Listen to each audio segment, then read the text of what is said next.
Hi everyone, welcome to EMTV. In this episode, I will be talking to Elisa Weehuizen and Pepijn Kleingeld. We will be talking about student unions and how they can make your life as a student at least a little bit better.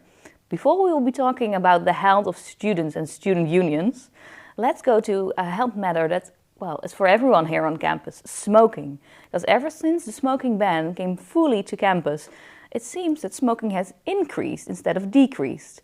Our students went to campus and asked students how they thought on the smoking ban. Erasmus University campus should be free of smoking since the introduction of the smoking ban. However, students still smoke at the entrances of the buildings, causing a health concern for others.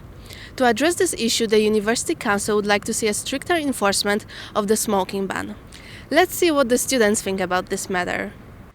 Do you smoke at the campus? Do you have a favorite spot maybe? Well, unofficially, yes, I do smoke on campus. I like smoking next to the lake, usually, or in front of Polak. Have you ever been warned by security not to smoke? Almost every time, yeah. Usually they just say, put the ciggy out or leave campus.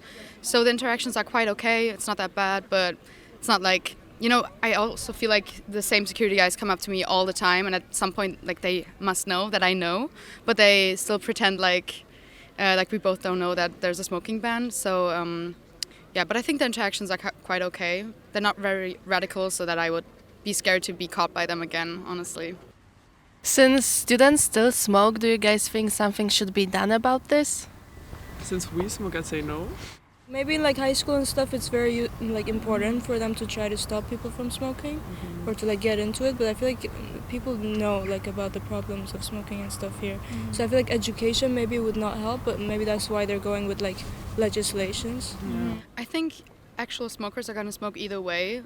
And I think there should be a designated smoking area maybe on campus, so people who actually are bothered by smoke can just avoid that space.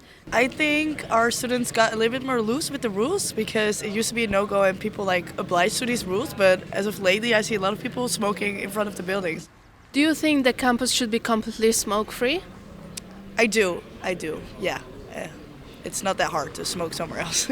The University Council would like to see a stricter enforcement of the smoking ban. So, for example, posters on the buildings or more checks by the security. How do you feel about that? I wouldn't mind, if you did establish a smoking ban, I'm assuming you would want people to actually follow it. People are going to smoke either way. It's like with drug regulations, people will just find ways to do it.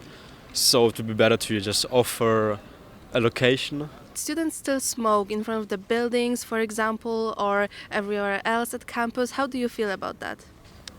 It doesn't bother me. I get it. They're probably stressed. Yeah. I also don't really see a problem with that as a non-smoker. Does it bother you that you can't smoke at the campus? No. It's frustrating sometimes, but it's okay. It's their rules, so I just kind of abide. Elisa Weehuizen is the next chair of the National Student Union, the LSVb. Congratulations with this new title. Thank you. How does it feel? Yeah, it's really great. I've had to process a little bit, but I'm so excited to start the year, and we're full on training with the entire board now. So we're getting ready. Why do you want to spend an entire year of your life to the, matters of all students here in the Netherlands? I do get that question quite a bit because I will be taking a gap year of my studies as well. I grew up in a very apolitical family, so we weren't very engaged with politics. And when I came to study here in Rotterdam, I noticed that in student life, different groups of students run into a lot of different kinds of problems. High rents on living is not new news to anybody anymore. And for example, also international students not being able to always access healthcare in the same way other students can. And seeing these problems around me and seeing my friends affected by them really made me want to do something about it. So I started researching how I could do it. And that's how I came to LSVb and applied for the job. Yeah. Okay, for those who are watching who have no idea what LSVb is, can you give a short recap? So basically, you have student unions in different cities. Here in Rotterdam, for example, we have STUUR. And there's 8 student unions active currently in the Netherlands. And the members of those student unions are individual students. So everybody watching this, for example, studying at Erasmus, can sign up for a student union. Then there's also a union of the student unions, and that is what the LSVb entails. Yes. So our different members are smaller unions. Yeah. Yeah, and looking at some of the issues that, well, you will be facing, international students, you already mentioned them. How can, a national union, is it a Dutch union, can they help international students? It is our responsibility, even as a Dutch union, to keep very close contact with international students and make sure we are very much engaged with and up to date with the challenges they are facing. Yeah. News we publish that is important to international students or they should be aware of. For example, the unlawful rules the Dutch government published about financial aid for international students that aren't in line with even European Union regulations. That kind of news is also made sure to be published in English so that people that need it the most can understand it as well. Yeah. And how many international students are at the board of the LSVb? On the board, we have no international students that only speak English at this current time. Yeah. So is that something for the future, or? There is definitely a lot of discussion about it within all kinds of unions and also different student organizations, because accessibility of international students isn't only a problem at LSVb, but also many Dutch student associations we have here on campus. Right now, it's difficult to make it fully accessible because we work with Dutch politics as well. So a lot of the communication has just historically always been in Dutch. Yeah. But I very much look forward this year to keep thinking about it and also keep thinking how we can make the LSVb more accessible for international students. So international students can come to you if they want to join, perhaps. I would be more than pleased. I'm not sure, we're still in the training phase, but once I step into being an actual board member, I would very much like to hear any grievances or issues people run into. Yes, you should become the official board member, official chair in June, I believe. Yeah, June 24th. Yes, and what are you going to do in the meantime? Just train? Well, right now we're... The emotion is getting high. The emotion is getting high. Right now I'm part-time training, so 2 days a week. And from May we will start full-time training. So we're heavily preparing, make sure we're up to date with all the current events in politics and that we also know how to navigate those once we step in to being the board. And I'm also talking to a lot of old board members to get their experience. Yeah. What are you mostly looking forward to? I'm looking forward to sharing stories of normal students to a bigger audience. I think as chair, my main responsibilities are the media and our communication to the outside world. For example, what I'm already practicing with you. And I really want to make sure that in that I really let the issues of everyday people speak. Yeah. Well, thank you so much for your time. I really hope you will have an amazing year. And please feel welcome to share those stories also with, well, your old university, still current university, the Erasmus, so with us. Thank you so much for your time. Yes. And before I will be speaking to Pepijn Kleingeld, and he's from the local student union STUUR, we will be looking at our own Adinda, because he tried to prepare herself for the marathon. Hi everyone, so it's back at it again with Adinda, and today we're actually outside for first time in forever. I'm here joined with the running team, and everyone in here is practicing because we're gonna have Rotterdam Marathon this Sunday. So I'm just joining them to try to run. Not gonna lie with you, this is like a secret, but I used to run when I was back when I was 16 or 17. So I should get the hang of this a little bit, even though I haven't run in 5 years technically now, but we're still gonna see, and we'll see how hard can it be for me as a previous pro runner. I'm just kidding, but not really. Okay, let's check it out together. So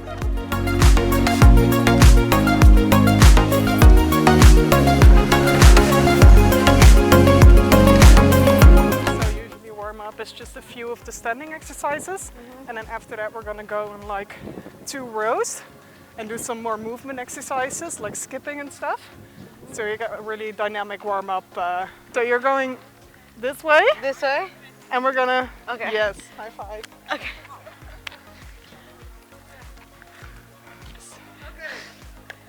Okay.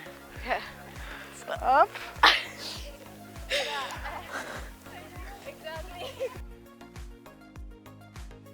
This is also a really big core exercise because you have to have a lot of tension in your core to like get yourself not knocked over.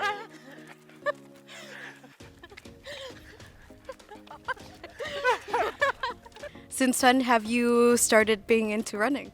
I started somewhere in high school, I think when I was like 14. In 2000, so that's quite a while ago. What makes you decide that you wanted to join the charity run? It's a big sportive event in Rotterdam to do something for the university and the community. What's your motivation to join this training session?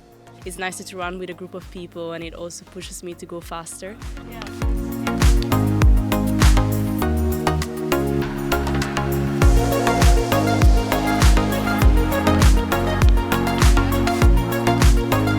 What's your best running experience in the past?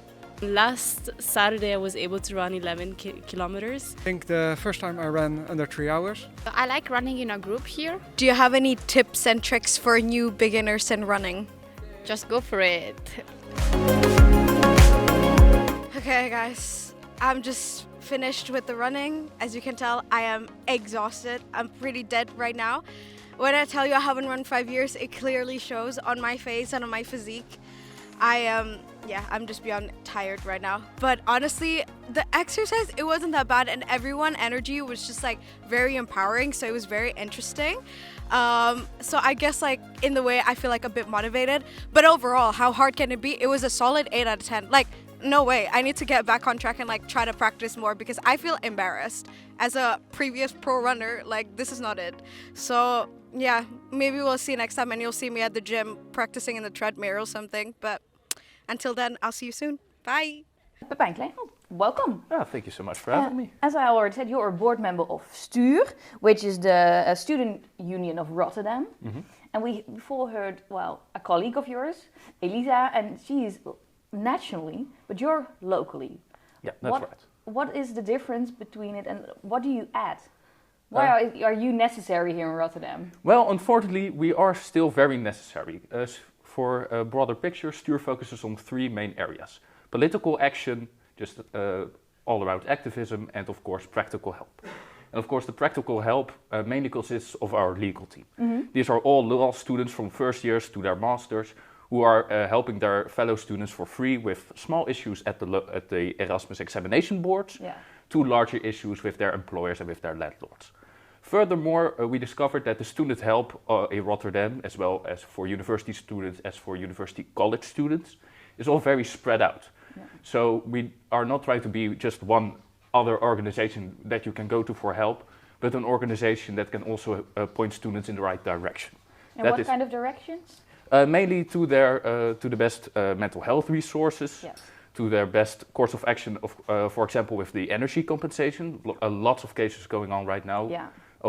The National Student Union played a large part in that. Mm-hmm. Some lawsuits were won in Utrecht, Amsterdam, Enschede, I believe. Nijmegen, yeah. Just a lot of cities. In Rotterdam, it's also going pretty well, but the local council had thrown our original ruling out, so now we have to take it to the courts, and that is something we do with the help of the National Student Union. Mm-hmm. So it's and also the National Student Union mainly focuses on national issues, of course. Of course. And we are mainly in contact with the Rotterdam Council. Yeah, so you go to the municipality and you're telling them, we students matter, keep us in mind, please. Yes. For example, they signed a few weeks ago the housing agreement, where they promised to build 400 new student rooms every year. Yeah. Well, now it's our job to make sure they actually do it and to give them a bit of shade when they don't. Yeah. Well, of course, the National Student Union, there's only so much they can do. They can't really focus on those small issues. And that's why STUUR is here. Yeah, but STUUR has only been around since 2021. Mm-hmm, that's right. So that's pretty recently. And then before that, there was no such thing here in Rotterdam. How did it start? How did you come? Well, I was not the very first member to join, unfortunately, although I was there pretty soon. Yeah. It all started with an initiative from the National Student Union, and they found some local students, mainly from the Hogeschool Rotterdam, the HBO Institute. Yeah, we call it Applied Sciences also. Yeah, the Applied Sciences School, that's it. And those students were in the medezeggenschapsraad. The University Council? The university councils from those institutions, thank you very much. And they all got together at one of the events of the National Student Union, and then they discovered, hey, we're all in the same boat together. We all want to start it. We all want to start a student union, and it all started in the founders' living rooms in the south of Rotterdam, and from there the ball just kept rolling. We got our official papers. We are now officially a student union in 2021, and we are trying to grow and really make the voices of Rotterdam students heard. So we looked it up. There was a union till the end of the 90s, and then there hasn't been one for years. How is the union now doing? Is it, for example, already being officially recognized by this university? Unfortunately, not by this university. We have already been recognized by the University of Applied Sciences. And of course, that makes it a lot easier to recruit board members from those institutions. Yes. Because of course, now is the season that all the student organizations start recruiting their new boards. Peak season. Yeah, very peak season. And it's easier to recruit someone when you say, hey, you're going to get a bit of money from your institution if you do this. And when we try this with a Erasmus University student, they would just say, it's a nice opportunity, but you're probably going to have to work part-time while you do this. And that's quite a hindrance. Yeah. But we're really trying to grow our member amount so we can eventually get recognized. You can find us at the Eureka Week again this year. So hopefully we start to see some new first-year students among our members. So that's great, good. But that's in a couple of months, because it's April and that will be in August. What about the plans for the months in between? For the months in between, we're going to mainly focus on the reform on the housing markets. There's going to be a new point system where a landlord can only charge a maximum amount of rent for the quality of the room. Yeah. And right now it's looking that most of the rents in Rotterdam for students are going to come down. However, that's not going to happen automatically. No. It's probably going to mean that you maybe have to threaten to take someone to court. You have to start some procedures at the local council. And we're really trying to, first of course, we raise awareness, but also trying to get our legal team into shape to actually start handling those applications. Yeah, because the new law will be mainly for new contracts, so not for if you already live somewhere, then you might have extra trouble or need extra help that you will be offering. Yeah, of course, and for first-year students it's even more important, especially for international students who come here for the first time. So per definition, they're going to have a new contract. Of course, there's still some uncertainty about the specifics with the National Student Union. There are still involved in a lot of talks, but as it's looking right now, the average rent of a student apartment or a student room is going to come down for around 100 euros per month. Wow. And of course, we as the student unions, we're trying to take full advantage of that. So we also have something on our site, the check your huurprijs or check your rent, where you can actually test if your rent is at a legal level. If not, our legal team is more than happy to help. Well, Pepijn, thank you so much for joining. And Elisa, also thank you so much that you could be here. And thank you all, of course, for watching EMTV. We will be seeing you next time. And if you miss us in between, just go to erasmusmagazine.nl to check up with the latest news.